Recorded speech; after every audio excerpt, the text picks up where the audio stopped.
నమస్కారం ప్రజలారా. ఒక్క 20 సెకండ్లు ఏమన్నా ఉంటుందేమో ఒక వీడియో చూడండి. ఆ వీడియో తర్వాత మనం ఖచ్చితంగా అమ్మంటి రాంబాబు గారు అంటే నాకు అపారమైనటువంటి భక్తి గౌరవం అనేది మీకు అందరికీ తెలుసు. అదేవిధంగా ఆయన కూడా నన్ను ఏ విధంగా ఇది చేస్తాడో మీకు అందరికీ తెలుసు. నేనేం కొత్తగా ఏమో చెప్పాల్సినటువంటి అవసరం లేదు. ఆయన ఏదో ఈ మధ్య కొండల మీదకి ఎక్కినాడు, దాన్ని ఏదో ఇంగ్లీష్లో అంటారు, మనకు తెలియదు, మనం అంగుట్టి గాళ్ళం కాబట్టి ఆయన ఏదో కొండల మీదకి ఎక్కినాడు, ఆడ ఒక రాయి మీద కూర్చున్నాడు. సరే, ఏం మాట్లాడుతున్నాడో విందాం ఒకసారి, వినండి. కొత్తగా ఇంకా ఏమన్నా ట్రై చేస్తుంటారా? మనసుకు ఏది నచ్చితే అది చేయాలనేది నా ఉద్దేశం, నా మనస్తత్వం కూడా. జిమ్ కూడా చేస్తారు సార్? స్విమ్మింగ్ ఎప్పుడన్నా పెద్ద రెగ్యులర్ జిమ్ కాదు కానీ అప్పుడప్పుడు చేస్తాను, జిమ్ చేస్తుంటాను. నాకు ఏది స్థిరంగా చేయను. జిమ్ చేస్తాను, స్విమ్మింగ్ చేస్తాను, వాకింగ్ చేస్తాను. విన్నారు కదా, ఆయన ఏమన్నాడు? స్విమ్మింగ్ చేస్తా అన్నాడు, అప్పుడప్పుడు జిమ్ చేస్తా అన్నాడు, ఒకటి కాదు రకరకాలుగా చేస్తా అన్నాడు. నేను ఏం చెప్తానంటే అమ్మంటి రాంబాబు అన్నకు, అన్నా మన వయసు ఎంత?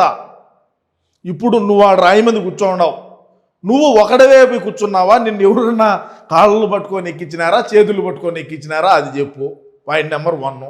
పాయింట్ నెంబర్ 2, మనకు సంజన ఉంటే కన్నా 1 గంట స్విమ్మింగ్ కొడతాము, అదే ఈత ఆడతాము.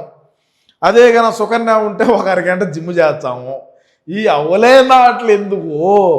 మనం 5 సంవత్సరాలు పెరిగి కట్టలగట్టింది ఏమీ లేకపోగా ఇప్పుడేదో ఒక యూట్యూబ్ ఛానల్ పెట్టుకొని దాంట్లో ఏదో కింద మీద పడతా ఉన్నావు. వాడి కెమెరామెన్కి కూడా జీతాలు లీకుంటా ఉంటే ఓడు మానేసి ఓడిపాటు పోయినాడు.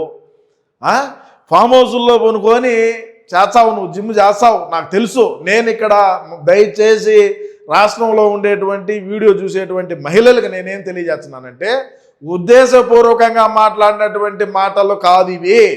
అమ్మంటి రాంబాబు అనేటువంటి ఒక డెకాయిట్ ఏ విధంగా గతంలో పని చేశాడు, ఏ విధంగా పనితీరు ఉన్నింది, ఏ విధంగా ఆయన వ్యాఖ్యలు ఉన్నాయి, ఏ విధంగా అధికార మదం, అధికార అహంకారంతో వ్యాఖ్యలు గతంలో ఏ విధంగా చేసినాడు. మా పార్టీయే, మా వైసీపీనే, మా మాజీ శాసనసభ్యులే, మా పార్టీకి సంబంధించినటువంటి మాజీ మంత్రివర్యులే. నేను కాదనలా.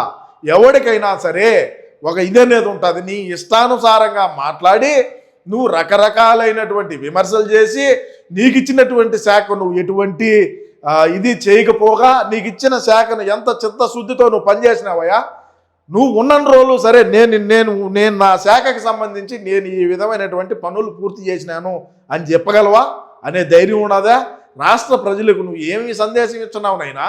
ఇక్కడ రాళ్ళు గుట్లలో ఎక్కిపోయి ఆడ కూర్చొని నేను స్విమ్మింగ్ చేస్తా, నేను వాకింగ్ చేస్తా, నేను సంజనా సుకన్యాలతో డ్యాన్స్ చేస్తా, సంక్రాంతి పండుగ వచ్చిందంటే మా ఊర్లో ఎద్దులు ఎగరవు, నేనే ఎగురుతాను, ఎద్దుల కన్నా బాగా నేనే ఎగురుతాను అంటే మళ్ళీ ఎద్దులు ఫీల్ అవుతాయి.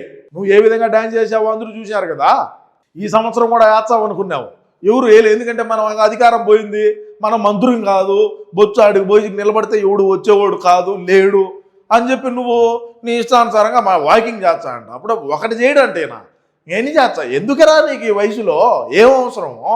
ఏదో రామకృష్ణ అని రామకోట రాసుకోకుండా ఈ ట్రెక్కింగ్లు ఎక్కటం సరే, అటైనా నువ్వు ఒకడవే ఎక్కినావా? అది ఇలా ఈ ట్రెక్కింగ్లు చేస్తాడు, ఇదంట ఏమి చేద్దామని అన్నను మళ్ళా మనం ముఖ్యమంత్రిని చేయాలా, ప్రధానమంత్రిని చేయాలా, దానికోసం పోరాడరా స్వామి అంటే నేను పోయి ట్రెక్కింగ్, నేను అడివి ఎక్కుతా, నేను గుట్టలు ఎక్కుతా, నేను గంట సేపు స్విమ్మింగ్ చేస్తా.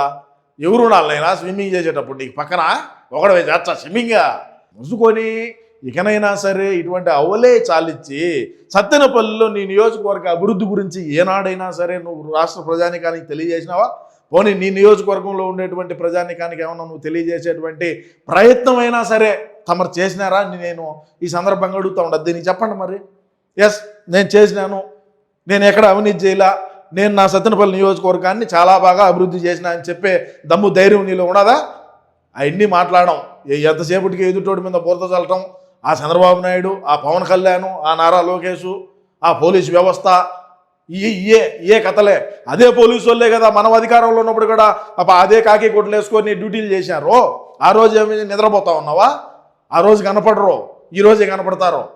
మనం మంత్రులుగా ఉన్నాం, మనం చెప్పింది ఆట, మనం పాడిందే పాట అని చెప్పి నీ ఇష్టానుసారంగా చేసినా కాబట్టి ఈరోజు నీకు సత్తెనపల్లిలో నేల నాగిచ్చినారు ప్రజలు అని చెప్పి మరొకసారి తెలియజేసుకుంటూ, ఇకనైనా సరే మనం జగనన్నను ముఖ్యమంత్రి ఏ విధంగా చేసుకోవాలా అని చెప్పేటువంటి దిశగా అడుగులు వేయమని చెప్పి అమ్మంటి రాంబాబు గారిని కోరుకుంటూ, ఈ వయసులో ఇటువంటి సాహసాలు మరొకసారి చేయొద్దనేది నా యొక్క విన్నపం అని తెలియజేసుకుంటా ఉండా.